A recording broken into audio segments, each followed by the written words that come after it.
మనకెప్పుడైనా సరే India, Pakistan match అంటే అసలు ఫార్మాట్‌తో సంబంధం లేకుండా, వెన్యూతో సంబంధం లేకుండా ప్రపంచం మొత్తం గూడా ఆసక్తికరంగా వెయిట్ చేస్తా ఉంటారు. అరే! ఇండియా, పాకిస్తాన్ మ్యాచ్ ఎప్పుడు జరిగిద్దిరా అని జెప్పేసి.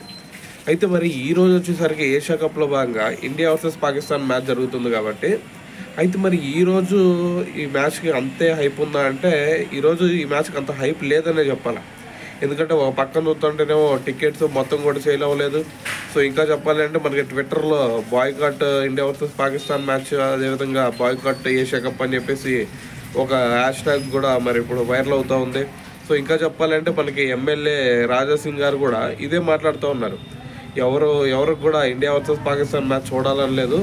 ఈ మ్యాచ్‌ని బాయ్‌కాట్ చేయండి అని చెప్పేసి ఆయన మాట్లాడుతూ ఉన్నారు. ఇంకా ఆయన చెప్తుంది ఏంటంటే బీసీఐకి కూడా అసలు ఎవరికి కూడా మరి ఈ మ్యాచ్ చూడాలని ఆసక్తి లేదు. సో కాబట్టి మరి బీసీసీఐ దీన్ని బాయ్‌కాట్ చేయాలని చెప్పేసి కూడా ఆయన కూడా మాట్లాడుతూ ఉన్నాడు.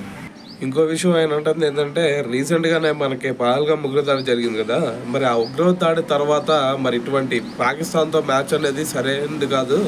సో ఈ మ్యాచ్‌ని బాయ్‌కాట్ చేయండి, అసలు మ్యాచ్‌ని జరపొద్దు అని చెప్పేసి మరి బీసీఐకి కూడా విజ్ఞప్తి చేయడం జరిగిందనమాట.